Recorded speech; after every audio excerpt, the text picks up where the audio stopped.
Hey, welcome back everyone, and who's excited for new plate carrier release day? Today we'll be taking a look at the all-new Agilite K-Zero from top to bottom. And I want to see how this K-Zero stacks up against my personal favorite of the K-19. So let's do it, let's check it out.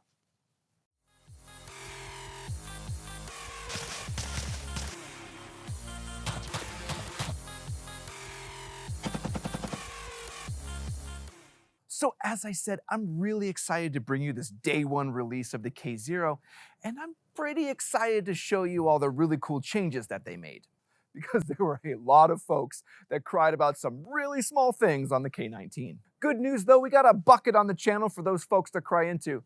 And now, talking about Agilite, I know I've talked about them at length in other videos. But they're such great people and just a wonderful company to work with, and I'm excited every time we get to see them and share our thoughts on their gear. For full disclosure also, I have had a pre-production prototype of the K-Zero for about 4 months now, 4 or 5 months, and Agilite did provide me with the production version of the K-Zero for this review today. And the production version looks almost identical to the prototype, but we'll find out what those changes are as we tear into things. Before we move into all that though, let's see where we're at in the whole plate carrier ranking. Boy, it's been a while since we've reviewed some carriers. Currently in first is the Agilite K-19 with its stupid comfort and load carrying ability that so many other carriers just struggle to topple. In second is our HRT L-back with its rigid cummerbund and chest expansion to allow you to do damn near anything. You can also see where the other carriers fell on the list, and I'll show you those if you want to see where your favorites ranked, or if you just want to see how poorly Instagram plate carriers do in these tests. And Defense Mechanisms did recently do an update to the MEPC, and that one really should be a lot higher on the list. But the whole top 5 is just a good choice and really just dominates the category that each of them does so well. Now, let's get into the K-Zero, and the first thing I want to tell you is no. The K-Zero is not designed to replace the K-19, as the K-Zero fills an entirely different mission set. And we've spoken about different tiers of plate carriers, and the K-Zero is more that go fast minimalistic. No, not minimalistic, that word makes me really want to punch myself. A go fast slimline design, where there is less material and less bulk, so you can move faster and be more agile, where the K-19 is more the go long style, where you can load it up and wear it for days, but you have some extra bulk and it's not nearly as streamlined in design. And I want you to understand that they both fill some very different roles, so the K-19 and the K-Zero don't really compete with one another. The K-Zero is more aligned to compete with like your Cry SPCs and like the JPC 2.0. Seriously, also though, it's 2023. Can we just let the JPC 2.0 die already? And I joke, I do love the SPC though. Now, normally at this part of the video, I would tell you what all the different buying options are, but the website is literally live today, so I don't know what those options are here while I'm recording this. I was informed that you'll have the option to purchase upgradable first spear tubes at the time of purchase though. So help me out by sounding off in the comments as to what all the purchase options are. Just make sure to do so without reading anybody else's comments, because apparently that's how YouTube comments work. But I say we just get straight to it and start looking at it up close. Let's go as usual, and let's start with the front plate bag. Looking at the front of the K-Zero, I see some similarities and some immediate differences. Now, we'll come back to this, but the shoulder straps don't have the QDs or the clips like on the K-19. And it always bothered me that the same people who cried about the K-19, like clips and shoulder pads, were like the same people who bought the big, bulky $70 ones from like Axle Advanced. It's literal dumb, guys. But as we mentioned, the K-Zero straps are angled more similarly to the Cry SPC, and we can see it mimics the K-19 design with the straps being connected all the way down into the front of the carrier. On the top of the bag, for instance, we see the zipper from the K-19 was removed from the top of the bag. And that zippered pouch was a bit hard to use for anything besides like a couple sheets of paper once you had some plates in it, so I don't know, I'm not super mad about this. Some of the similarities we see are the 2 full horizontal rows of loopback MOLLE. And this area is actually designed to put things on to annoy other people. So make sure to maximize this space so you really make people with nothing better to do just really, really angry. I got you, fam. No cap. Also at the top are two vertical loopback MOLLE sections on either side to connect in various clips or G-hooks for your placard setup. Agilite also includes various comm organization with the K-Zero that you can place into any MOLLE strap to give you some additional cord organization. Oh, and super weird, Agilite isn't pushing that stupid Wave radio down your throat. I mean, Wave doesn't even actually sell that radio to civilians, and it costs like $10,000. The companies out there that are designing their pouches around a radio system that you can't even buy is just another slab of literal dumb. Along the bottom of the front bag, you'll no longer see the MOLLE loopback section, but instead you have an entire loopback field. And it's been about 2 years since I've wanted to weave MOLLE pouches into the front of my carrier, so yeah, I guess I'm glad it's gone. And before we hook in our placard, take a look at this. The side of the front bag has tabs on either side that allow you to connect in a QD system, or remove it if you just want to run the Cummerbund with hook and loop. It's cool, and I'll show you that as we go, as you can just connect in literally whatever system you want. The Spiritus Systems Expander Wing V2 system works extremely well here if you want to have some expansion under the Cummerbund. I will warn you that the pouch is silly large to fit that stupid ass Wave radio. So then I connected in the Agilite AG3 triple mag placard and secured it in with our G-hooks into the vertical MOLLE slots. I closed it all up and now this bit is ready to rock. And yes, the pincer placard is a great choice too. I don't know where I put it. So look how great the AG3 is. Looking at the plate bag opening, we see it's extremely large and gives the ability to place in much larger plates than the previous K19. Inside though, we see the straps are removed that secured the plates and move the center of gravity upwards. Do I want those straps back? Yes. Can I live without them? Well, I suppose yes, but I want them back. Flipping the front bag over, we see some mesh padding similar to the K19, but in a far lower profile. There are also visual markers for when you set the shoulder height adjustment, along with that same mesh material on the shoulder straps. The biggest thing you'll notice here is the excess padding is removed to make a far sleeker carrier that really revolves around that go fast mission set. All right, though, let's keep moving and I'll flip to the rear bag next, even though I really want to show you that Cummerbund system. But the rear bag just makes more sense seeing how we just did the front bag. The rear bag looks familiar, but there's some pretty massive stuff hidden here. Starting at the top, we see the entire rear bag is lined with MOLLE. This allows you to connect in any bags or equipment, and I use it to install a low-profile CAAtail antenna. The center MOLLE channel is also loop-backed to allow you to connect in the AMAP3 rear bag. We then see the tabs on the left and right that are designed to connect in the clips for the AMAP3 also. I'm not sure why these two rows of MOLLE are loop-backed, but hopefully it's for some secret attachment later. Oh, and don't click off yet, I got a secret thing here. I know, you're probably thinking you can't connect in your hook and loop Cummerbund because they designed it just like the K19.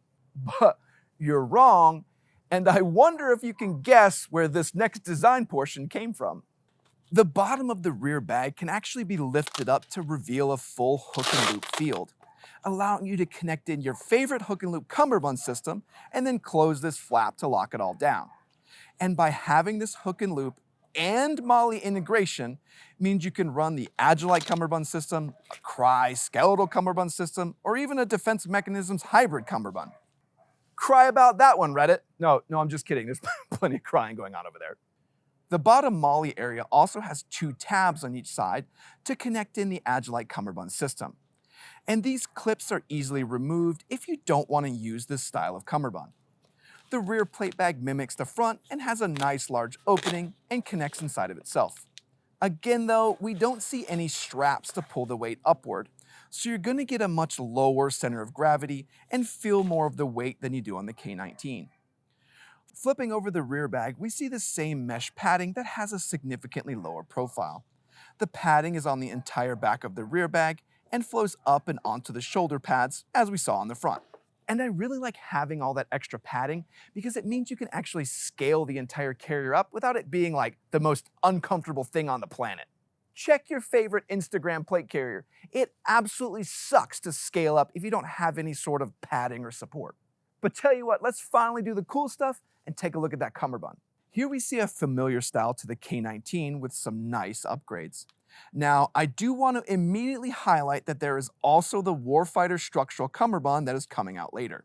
So those people out there who don't like the original K-19 Cummerbund or the new one, you better start working on something new to complain about. Starting with the rear connection, we see the Cummerbund connects in using a new style of adjustment buckle that connects into the tabs on the rear bag. The buckle allows the wearer to tighten or loosen the Cummerbund like we've seen before to adjust for different layers of garments or gear. All of that assuming you're more flexible than me, that is. The strap then continues down and hides an elastic expansion under this MOLLE section. This gives the user the ability to tighten the system down, but still give room for their chest to expand if the activity level ramps up. Looking closer at this MOLLE section, we see there are 2 rows of MOLLE on both the inside and outside of this portion, allowing you to connect in inner plate bags or outer pouches. And this upgrade is particularly nice because of the problems it solved on the K-19. The old K-19 Cummerbund had some sharp edges where the material came together and could cause hot spots to users. The old style also had no way to support internal side plates, making the new Cummerbund style far more versatile. Looking after the MOLLE section, we see the Cummerbund has 2 more sections of MOLLE for that side plate support, and then we see the adapter portion that connects into our hook and loop connection. On the rear of this adapter portion is also laser cut MOLLE. You can then actually pull up on this tab to release the 2 Cummerbund tabs from the hook and loop portion. So that means you can run like the hook and loop field, or you can do the upgrade to the first spear tubes like we talked about, or you could use rock buckles, or you could just use whatever nonsense some guy in a ponytail on Instagram says you need to use. And I set mine up to run the rock buckle on my weak side, and then the hook and loop field on my strong side. This gives me added real estate on my strong side while giving me a quick doff option on my weak side where I usually have a radio or other gear anyway. And the Cummerbund just feels like a massive improvement. Like, I wasn't really even in the camp of hating the original K-19 Cummerbund, but the K-Zero Cummerbund is a significant leap forward. But that Warfighter Structural Cummerbund is where I'm leaning to pretty hard. Looking at the last bit of the carrier with the shoulder straps, I see some pretty exciting stuff going on here. The shoulder straps, as we've mentioned, are angled to allow the user to shoulder a rifle more easily. And I know I keep mentioning it, but it's very similar to like the Cry SPC and JPC 2.0 and how those actual straps lay on the body if you kind of want to know how this feels on you. The shoulder straps have convenient marking for quick sizing. This allows 3 easy-to-use positions for different body types. And the front size markings also line up with the markings we saw on the rear of the front plate bag. The shoulder straps themselves have a profile that widens as the strap goes up the shoulder. This gives additional surface area to the user to increase comfort. And you'll see some plate carriers and some shoulder strap companies try to cheat this by adding more and more padding, but the trick is actually more surface area that keeps a lower profile and then gives you a better weight distribution overall. If I was French, we would call these shoulder straps la smart. What's a horrible joke. On the top of the shoulder straps, we see where Agilite took it to the next level with cable management. Both sides open up to reveal the shoulder strap adjustment, but you can also run wires inside this channel. Or you can use the included cable management tabs to connect in and make your own unique cable management solutions incredibly easy. I ended up using the inner shoulder strap channel to finish up our antenna and PTT cable routing to get all our comm equipment set up nicely. Oh, I actually missed this, but there's actually a cable routing on the side of the front bag too. I reran some things to get a better overall setup in the end. And this is what a consumer product looks like. The consumer designs what they want and they make it into the setup that they want. It's not some ex-army guy just telling you what you get. I'm not gonna lie to you, I absolutely love that. Hidden in the shoulder strap, we also see the AMAP 3 connection is nicely tucked away here so that you can still add your rear pack in and use the carrier itself for a more rigid connection to better distribute the added weight. The new style is also just a quick connection tab instead of the previous style that was fed through and connected back into the carrier. It just gives a way more streamlined feel when it's all like set up and connected together. Well, good grief. I think that's everything on the carrier. What do you say we actually go do some tests on it? Not gonna lie to you, I gotta remember what those are. Oh, I don't usually love this one. I guess we'll see how it goes though. This is the shoulder strap and cummerbund adjustment. Okay, so wow, I'm happy to say it's just as nice as it was with the K19. The side cummerbund adjustment is just easy to reach back and cinch down if you go from a large jacket or extra layers down to base layers and want to tighten it up. Going the other way was a bit harder for me with my poor flexibility, but this only took a second to lift the buckle to loosen the cummerbund. Looking at the straps, I found the indicators gave me smart locations on where to adjust the straps, and this removed some of the confusion on where to go as there were 3 well-defined positions. You just feed the front strap in the correct location, then match the inside marker and you're good to go. And now the shoulder strap adjustment can't really be done when it's on the user, but with all those pre-marked positions, you don't really need that as all the guesswork is pretty much removed for you. If it's not one position, you just move it to the other one. In my frame, I use setting 2 and I use setting 1 for my wife's more petite frame.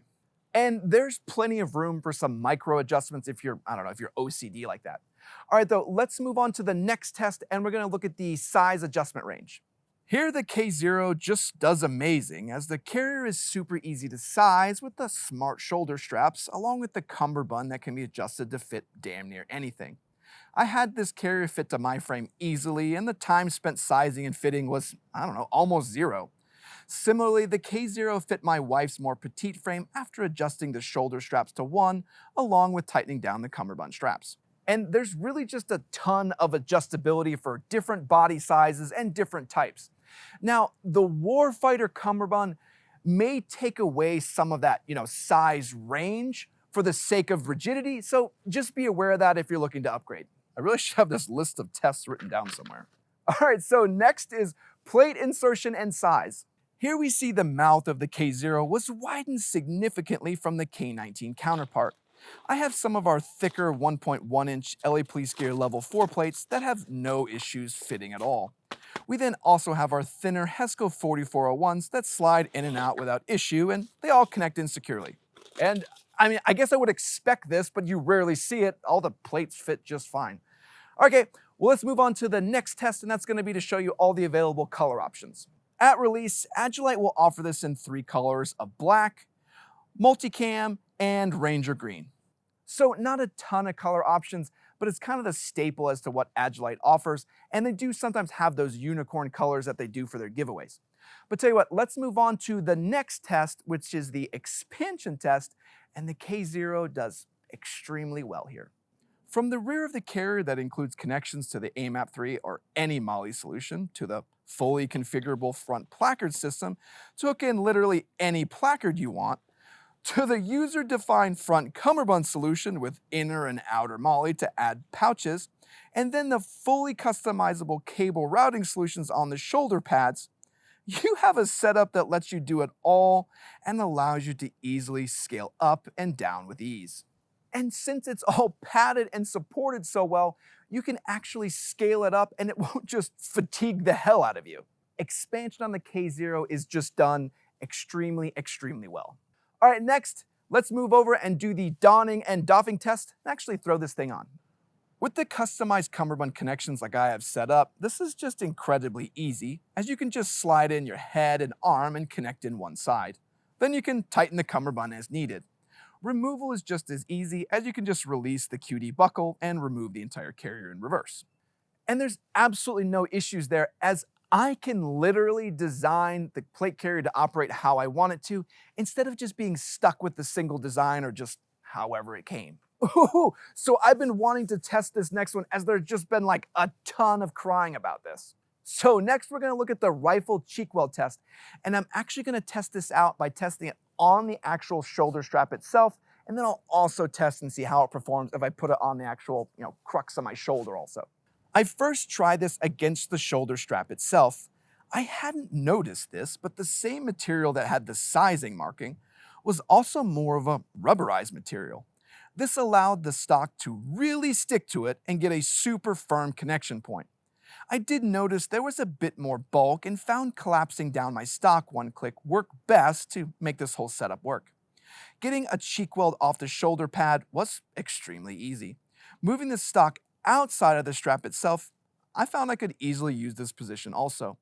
Here, I had more feedback into the rifle position and it felt nicer, but I did have to crane my head a good bit more since the stock was further out of my normal natural position. But the higher angle really means you can do both styles very easily if your position is more on the strap itself or more just placed on your shoulder. Just be aware that variations in body types matter too. Kind of where my shoulder muscle comes in makes it more so that I want to put my buttstock along where the actual strap lands. But obviously, this will be different for you. All right, let's move on to our very last test with the prone comfort test. I remember that one. Here, I think I was most surprised. The low profile of the carrier allowed me to get down extremely low, while the padding provided a nice cushion to be able to stay in this position for probably hours. One of my biggest surprises was how well the buttstock and shoulder pad interfaced. This allowed me to get my rifle set, and the friction allowed the rifle to stay in position. This would be ideal if I was in Overwatch or just scouting a location. I have to say that prone on the K-Zero was the best of any carrier I've seen yet. And having the actual support of the weapon system in the shoulder strap itself will definitely improve your accuracy while also decreasing fatigue overall. Well, that's all the tests though, and I think it did pretty well. So let's get into pros and cons, and the first pro I guess I'll talk about is, the customization. From being able to use first spear tubes, rock buckles, or whatever you want, to having the Agilite Cummerbund, hook and loop, or even the Warfighter Cummerbund, all the way to tons of comm setup and integration, you just have a system that you can design and operate with and not be told what's best for you. You literally make it into what you want. And if you cry about it on Reddit, it's your own damn fault. All right, so the next pro I really want to bring up is that low profile padding system that makes scalability possible. Having this padding setup means you can scale your carrier without having hot spots on the body when you add any additional weight. This means you can build this carrier up or scale it down to move ultra fast. And the K-Zero can adapt to all of those mission sets amazingly well. Now, is the K-Zero as comfy as the K-19? Well, no. But you also don't have the added bulk of the K-19. So you have to kind of weigh it as a consumer as to which one is more important to you. All right, though, the next pro I want to talk about is that really smart sizing system. Having the markings easily visible on the shoulder strap and inside the front plate bag means you have a reference point that you can easily adjust in and out of. This removes any confusion as to where you should be set and makes adjustment for body types much faster, while also removing some confusion about where the inside straps go. It's just a really nice quality of life improvement, and it made doing all like the sizing and adjustment tests with the wife just super easy as I had known adjustment points. All right, though, the last pro I want to talk about is probably the biggest one. Actually, it's 2 in 1, but it's going to be that rifle cheek weld and that prone. The material in the shoulder strap just locks the stock in like a rock. This makes getting a cheek weld off the shoulder pad extremely fast while holding the entire weapon system in place. You won't ever see the stock slide off this guy. The prone position was probably my biggest wow moment, as the stock was locked in position and the carrier itself aided in holding the position steady. You can tell this was designed for warfighters who knew what they were doing. And sometimes even when I see all these carriers, there's some things that I just don't think about, and using that rubberized material was definitely one of them that was a huge impact. Now, let's go ahead and pivot over to some cons, and one I want to first mention is I wish there was more of that rubberized material on the shoulder pad itself. More of that material would mean the strap would be lower profile higher up the shoulder, and less of the padding where, I don't really need it. It would be far better to have less padding on the front so I wouldn't have to change my stock position or make any real adjustments. And then the additional rubber material would add even more friction to the entire weapon system. And I think it would make the entire system work better, but now that I'm thinking about it, maybe I can just move it to the 3 position and then move the back upwards and do all that adjustment here on the front. I don't know. I'll see if Agilite can give me an answer on that. But while I'm nitpicking, I do have one more con, and I wish those inner straps inside the plate bag from the K-19 were still on the K-Zero. While those straps could be frustrating, they worked amazingly well to get the center of gravity of the entire system higher. This means that you didn't feel like you had this low-hanging mass at your belly, and instead felt the weight more central to your chest and it distributed the system so much better. And some people may hate those straps, but I really do think the integration of those plate bag straps really makes a plate carrier feel just wildly different, and I really do prefer that style. But let's move on to the part that you're all here for, and let's see where the K-Zero actually stacks up. Now, I do want to say this is a bit deceptive because of the mission sets that the K-19 and LBAC can do, but the K-Zero is far less bulky and allows for more speed.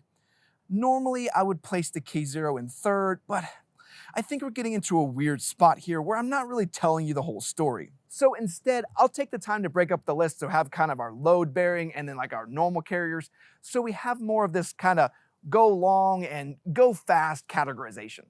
Okay, so here we have our K-19 and LBAC in the load bearing section with a much easier way to see the more speed-based carriers. I even rejockeyed the list because the LA Police Gear Atlas is cheap, but I really do think these other carriers are worth your money. So where does the K-Zero land here? Well, from the customizability, cheek weld, prone, and comms customization, I found the K-Zero really leads the pack. I love how you can design it and configure it how you want, or change your mind later and make it completely different. And yes, I know the Defense Mechanisms MEPC offers you that insane tier of customization too, and I'll kind of go on and say like, you'd be making some super solid choices in like any of the top picks in either of these lists. Just maybe not that one at the bottom of the speed list. Who knows though, maybe they'll update it in 2028. But I hope this review of the Agilite K-Zero was useful in your purchasing decisions. I will say that I actually use that carrier for months now, and it's become my main workout and range carrier. I do need that first spare tubes upgrade though. I'm kind of getting tired of the whole rock buckle thing. But I want to say thanks to all of our Patreon supporters and all of our YouTube members. You're the ones that make all this possible, to see all this amazing gear and have all these day one releases of these awesome plate carriers from these great companies. And I want to say thanks to everyone that likes, comments, and subscribes. Comment down below what your favorite plate carrier is, and I'll see if we can get it on our list. All right, everyone, Walsh out.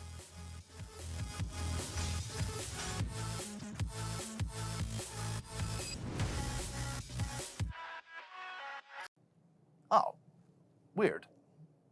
We never get airplanes.